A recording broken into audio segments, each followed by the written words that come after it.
বৈষম্য বিরোধী ছাত্র আন্দোলনের কার্যালয়ে মারামারির ঘটনা ঘটেছে। এতে আহত হয়ে সমন্বয়ক হাসনাত আব্দুল্লাহ ও সার্জিস আলম চিকিৎসা নিচ্ছেন ঢাকা মেডিকেল কলেজ হাসপাতালে।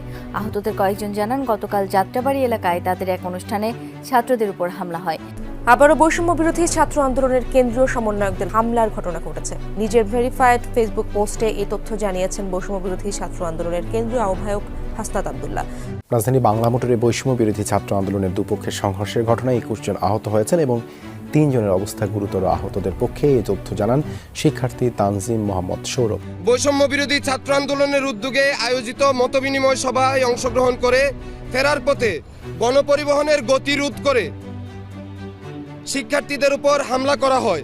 আমরা শিক্ষার্থীদের উপর হামলার পাশাপাশি সংবাদ মাধ্যম ও গণমাধ্যমের উপর এরকম নগ্ন সন্ত্রাসী হস্তক্ষেপের প্রতিবাদ জানাই এবং এর বিরুদ্ধে যথাযথ ব্যবস্থা নেওয়ার দাবি জানাই।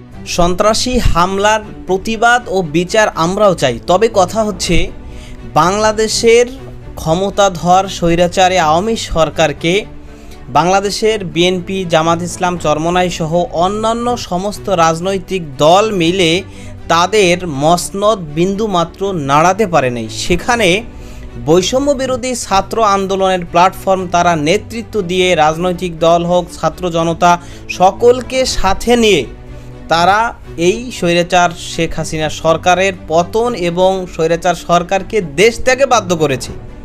সুতরাং সে কারণে বাংলাদেশের জনগণের এখন এটাই প্রত্যাশা ছিল যে সামনেও যদি এরকম কেহ বাংলাদেশের বিরুদ্ধে অবস্থান নেয়, বাংলাদেশের জনগণের বিরুদ্ধে অবস্থান নেয়, তো সেই ক্ষেত্রে তখন বৈষম্য বিরোধী ছাত্র আন্দোলনের প্ল্যাটফর্ম তারা আবারও ভূমিকা রাখবে বা ডাক দিলে তাদের ডাকে বাংলাদেশের জনগণ সকলে মিলে ঝাঁপিয়ে পড়বে। কিন্তু এখন যদি এই বৈষম্য বিরোধী ছাত্র আন্দোলনের প্ল্যাটফর্মের কর্মীরা তারা সকলে নিজেরাই মারামারিতে লিপ্ত হয়ে পড়ে এবং একে অপরের উপর হামলা করে একে অপরকে যদি অপরাধী সাব্যস্ত করে, তো তাহলে এক্ষেত্রে নিজেরাই বিতর্কিত হবে এবং আস্তে আস্তে করে নিজেরাই অস্তিত্বহীনতায় পড়ে যাবে। বর্তমানে সেই দিকেই যাচ্ছে বৈষম্য বিরোধী ছাত্র আন্দোলনের প্ল্যাটফর্ম। গতকালকে বৈষম্য বিরোধী ছাত্র আন্দোলনের কেন্দ্রীয় কার্যালয়ে বৈষম্য বিরোধী ছাত্র আন্দোলনের কেন্দ্রীয় সমন্বয়কদের উপরেই হামলার ঘটনা ঘটেছে এবং বৈষম্য বিরোধী ছাত্র আন্দোলনের অন্য গ্রুপই মূলত এই হামলা করেছে, যে কারণে বেশ কয়েকজন এখন গুরুতর অসুস্থ অবস্থায় রয়েছেন। দর্শক, এ বিষয়ের কিছু অংশ ভিডিও শুরুতে শিরোনামে দেখেছেন, বিস্তারিত দেখবেন পুরো ভিডিও জুড়ে। বিষয়গুলো দেখার পূর্বে আপনাদের একটা অনুরোধ করব, যারা আমাদের চ্যানেলে নতুন আসছেন চ্যানেলটি সাবস্ক্রাইব করে অল ক্লিক করে বেল আইকনটি চালু করে দিবেন, তাহলে নিত্য নতুন পরিবেশন করা আলোচিত সংবাদগুলো অটোমেটিকভাবে আপনারা পেয়ে যাবেন। দর্শক, চলুন আমরা দেখব যে বৈষম্য বিরোধী ছাত্র আন্দোলনের কেন্দ্রীয় সমন্বয়করা যে গণধোলাই খেয়েছে এবং তাদের অবস্থা এখন খুবই গুরুতর, সেটা আমরা দেখার পূর্বে প্রথমে আমরা একটু দেখে আসি যে সেখানে মূলত কি ঘটেছিল এই বিষয় নিয়ে একেবারে প্রত্যক্ষদর্শী ছাত্ররা তারা যা বলেছে, কিভাবে কি ঘটেছিল সে বিষয়টা আমরা তাদের কাছ থেকে কিছু অংশ শুনে এরপর ওই বিষয়টা দেখব। ধৈর্য ধরে একটা লাইক দিয়ে ভিডিওটি দেখতে থাকুন এবং আপনার মতামত কমেন্টে লিখতে থাকুন। আশাহত স্বপ্নের কষ্টের বর্ণনা। গত জুলাই আন্দোলনে যখন আমরা সকল দলীয়, ধর্মীয়, সামাজিক বাধাকে পেছনে ঠেলে একসাথে রাজপথে নেমেছিলাম, তখন আমাদের মনে আশার সঞ্চার হয়েছিল। ভেবেছিলাম জুলাইয়ের পর অন্তত ছাত্র সংগঠন সমূহ পারস্পরিক সহাবস্থান বজায় রেখে দেশের অগ্রগতিতে অবদান রাখার চেষ্টা করে যাবে, একই সাথে মিলে চেষ্টা করবে যেন ছাত্ররা আবারও ছাত্রলীগের মতো কোনো সন্ত্রাসী সংগঠনের হাতে জিম্মি হয়ে না পড়ে। অথচ জুলাইয়ে যে প্ল্যাটফর্ম সামনে থেকে নেতৃত্ব দিয়েছে সেই বৈষম্য বিরোধী ছাত্র আন্দোলনের কার্যক্রম দেখে মনে হচ্ছে তারা ছাত্রলীগই হয়ে উঠতে চান এবং সে পথেই এগুচ্ছেন। বৈষম্য বিরোধী ছাত্র আন্দোলনের উদ্যোগে আয়োজিত মতবিনিময় সভায় অংশগ্রহণ করে ফেরার পথে গণপরিবহনের গতি রোধ করে শিক্ষার্থীদের উপর হামলা করা হয়। এতে হাফেজ নাইম হামিদ পৃথু, মোহাম্মদ বাদশাহ, সাব্বির, জুবায়ের, মাসুদ সহ আরও অনেক আহত হন। ঘটনা পরবর্তীতে আমরা জানতে পারি এই হামলার পেছনে ছিল আশিকুর জামান হৃদয় নামের একজন। ইতিমধ্যে বৈষম্য বিরোধী ছাত্র আন্দোলনের নাম ভাঙিয়ে চাঁদাবাজি সহ নানান অপকর্মের অভিযোগ উঠে এসেছে তার নামে। উল্লেখ্য, বৈষম্য বিরোধী ছাত্র আন্দোলনের কেন্দ্রীয় সমন্বয়ক রিফাত রশিদ, আসাদ বিন রনি ও জাহিদ সহ এই প্ল্যাটফর্মের গুরুত্বপূর্ণ ব্যক্তিগণের সামনে এই বর্বরোচিত হামলা অনুষ্ঠিত হয়। এরই প্রেক্ষিতে চিহ্নিত হামলাকারীদের বিরুদ্ধে যথাযথ সাংগঠনিক পদক্ষেপের আশায় ও মিনিমাম দরদের দায় আশা করে আমরা আজ দুপুর 2:30টায় বৈষম্য বিরোধী ছাত্র আন্দোলনের কেন্দ্রীয় কার্যালয়ের সামনে উপস্থিত হই এবং সেখানে শান্তিপূর্ণভাবে অবস্থান করতে থাকি।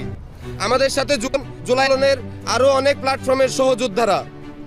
কর্মসূচির এক পর্যায়ে বৈষম্য বিরোধী ছাত্র আন্দোলনের কেন্দ্রীয় নির্বাহী সদস্য নাইমুল আবেদিন সেখানে উপস্থিত হয়ে অবস্থানরত শিক্ষার্থীদের চলে যেতে বলে। শিক্ষার্থীরা সুষ্ঠু বিচার ছাড়া অবস্থান প্রত্যাহার করা হবে না জানালে তিনি আক্রমণাত্মক হয়ে ওঠেন এবং পর্যায়ে একজন নারী শিক্ষার্থী আনতামিমকে আক্রমণ করে বসেন। অবস্থানরত শিক্ষার্থীরা এই ঘটনার প্রতিবাদ জানালে বৈষম্য বিরোধী ছাত্র আন্দোলন কর্মীদের ও অবস্থানরত শিক্ষার্থীদের মধ্যে বাকবিতণ্ডা ও উত্তেজনাকর পরিস্থিতির সৃষ্টি হয়।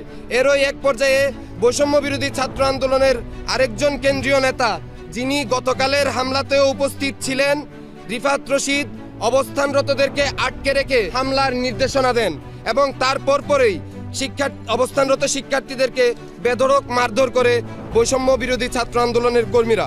এই দ্বিতীয় দফা হামলায় আনমিম ছাড়াও আরও আহত হন রাবেয়া, ইমরান সরকার, মাসুদ, হাসিব, বাবু, আবরার, ফারহান, আলামিন সহ অন্তত 21 জন। এ সময়ে সেখানে উপস্থিত সাংবাদিকদের গায়ে ধাক্কা দেওয়া হয়, তাদের ভিডিও ধারণ করা ফোনগুলো কেড়ে নেওয়া হয় এবং সেই ফুটেজগুলোকে মুছে দেওয়া হয়। আমরা শিক্ষার্থীদের উপর হামলার পাশাপাশি সংবাদ মাধ্যম ও গণমাধ্যমের উপর এরকম নগ্ন সন্ত্রাসী হস্তক্ষেপের প্রতিবাদ জানাই এবং এর বিরুদ্ধে যথাযথ ব্যবস্থা নেওয়ার দাবি জানাই। আহত 21 জনের মধ্যে 3 জনের অবস্থা আশঙ্কাজনক। তাদেরকে ঢাকা মেডিকেল কলেজ হাসপাতালে ভর্তি রাখা হয়েছে। উল্লেখ্য, আহত সকলেই জুলাই আন্দোলনের সক্রিয় যোদ্ধা এবং সম্মুখ সারির নেতা। আজকের মধ্যে হামলাকারীদেরকে সাংগঠনিকভাবে বহিষ্কার করা না হলে এবং গ্রেফতার করা না হলে আমরা এখন একটি মিছিল নিয়ে বৈষম্য বিরোধী ছাত্র আন্দোলনের কেন্দ্রীয় কার্যালয়ের সামনে যাব। সেখানে আমরা চেষ্টা করব তাদের কেন্দ্রীয় নেতাদের সাথে কথা বলার, ব্যস্ত সমন্বয়ক ভাইদের সাথে কথা বলার। যদি তারা এই ঘটনার যথাযথ বিচারের একটা রূপরেখা আমাদেরকে দেখাইতে না পারেন, একটা গ্যারান্টি আমাদেরকে দিতে না পারেন, আমরা সেখানে আমাদের অবস্থান ধরে রাখব যতক্ষণ না পর্যন্ত এই ঘটনার সুষ্ঠু বিচার হয়। প্রিয় সাংবাদিক বন্ধুগণ, আমাদের মধ্যে যারা আহত হয়েছেন তাদের মধ্যে একজনের নাম ইমরান। এই ইমরান জুলাই আন্দোলনের একজন নির্ভীক যোদ্ধা। শহীদি তামান্নায় উজ্জীবিত হয়ে শরীরের হেন কোনো অংশ নাই যেখানে তার ছড়াগুলি লাগে নাই। আর মাথায় একটি বুলেট আছে। হামলা চলাকালীন সময়ে এখনো একটি বুলেট আছে। আজকে হামলা চলাকালীন সময়ে যখন বৈষম্য বিরোধী ছাত্র আন্দোলনের কর্মীদের বলা হয় যে ভাই আমার মাথায় আঘাত করবেন না, আমার মাথায় একটি বুলেট আছে, এর পর তার মাথা দেয়ালের সাথে বাড়ি দেওয়া হয়। এই হলো তাদের মুখে মুখে জুলাইয়ের স্পিরিট, আর এই হলো তাদের শিক্ষার্থীদের সাথে আচরণ। মনে করি এই যে সন্ত্রাসের রাজনীতি, এই রাজনীতির ধারা যদি অব্যাহত থাকে তাহলে অচিরেই এই শেখ হাসিনার মতো পতিত ফেসিবাদ শেখ হাসিনার মতো আরো অনেকগুলো ছোট ছোট শেখ হাসিনা গড়ে উঠবে এবং তারাও একইভাবে দেশের সামগ্রিক অগ্রগতিতে বাধা রাখবে। জুলাইয়ে আমরা যারা অংশগ্রহণ করেছি, আমরা যারা বলেছি আমরা বৈষম্য মুক্ত বাংলাদেশ গড়ব, যেই দেশে কারো প্রতি অবিচার হবে না, কারো প্রতি অন্যায় হবে না, প্রত্যেকে তার অধিকার বুঝে পাবে, এর যদি ব্যত্যয় ঘটে তাহলে আমরা হাসিনা সরকারকে যেমন সরিয়েছিলাম তেমনি পৃথিবীর যে কোনো সরকারকে সরানোর হিম্মত এদেশের ছাত্র জনতা রাখে। ইমরানের অবস্থা আশঙ্কাজনক, আনতামিমের অবস্থা আশঙ্কাজনক, হাসিব এবং রাবেয়া এখন মোটামুটি সুস্থ। হাসিবের অবস্থাও এখনো ডাক্তাররা আশঙ্কামুক্ত বলতে পারেননি। আমি মনে করছি জুলাই আন্দোলনে আমাদের যে সম্মিলিত প্ল্যাটফর্ম ছিল, সেই বৈষম্য বিরোধী ছাত্র আন্দোলন নামের প্ল্যাটফর্মকে টিকিয়ে রেখে সন্ত্রাসী কার্যক্রম পরিচালনা করার অধিকার কারণ নেই এবং দেশের ছাত্র জনতা সন্ত্রাসী কার্যক্রম অব্যাহত রাখা হলে তাদেরকে এই নাম ব্যবহারের অধিকার থেকেও বঞ্চিত করবে ইনশাআল্লাহ।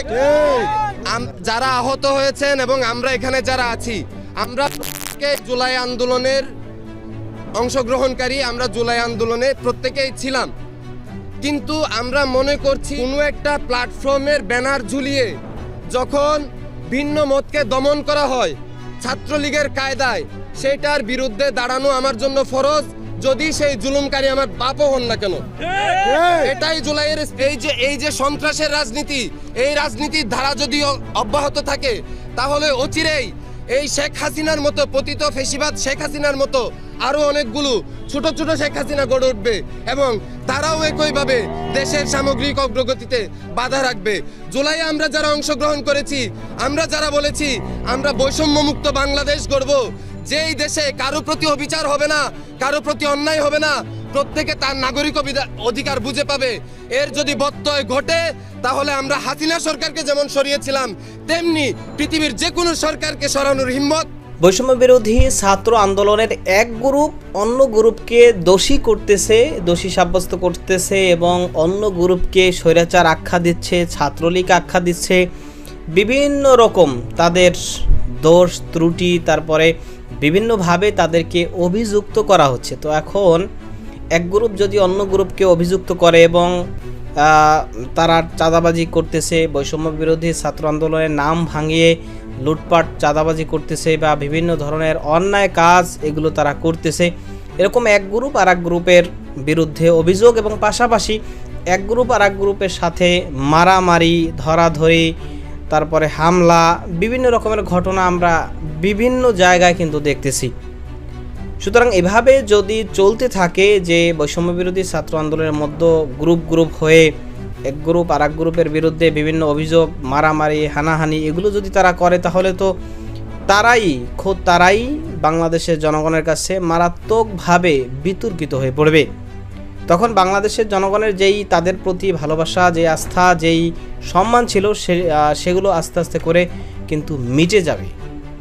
এবং বৈষম্য বিরোধী ছাত্র আন্দোলনের প্ল্যাটফর্ম যদি কোনো কর্মসূচি দেয় বা বাংলাদেশের ছাত্র জনতাকে আবারও কোনো কর্মসূচিতে ডাক দেয়, তখন কিন্তু সেই ডাকে কখনোই বাংলাদেশের সাধারণ জনগণ সাড়া দিবে না। সুতরাং এখন থেকেই তাদের সচেতন এবং সতর্ক হতে হবে এবং সুষ্ঠুভাবে সমস্ত কার্যক্রম তাদের চালাতে হবে এবং বিতর্কমুক্তভাবেই তাদের কাজ আঞ্জাম দিতে হবে, তাহলেই তারা ভবিষ্যতে ভালো কিছু করতে পারবে। তো দর্শক, যে বিষয়গুলো দেখলেন সে সম্পর্কে আপনাদের মতামত কি সেটা কমেন্ট সেকশনে জানাবেন। ভালো থাকবেন, সুস্থ থাকবেন, দেখা হবে নতুন কোনো ভিডিওতে, কথা হবে নতুন কোনো বিষয়। আজকে পর্যন্তই। আসসালামু আলাইকুম ওয়া রাহমাতুল্লাহ।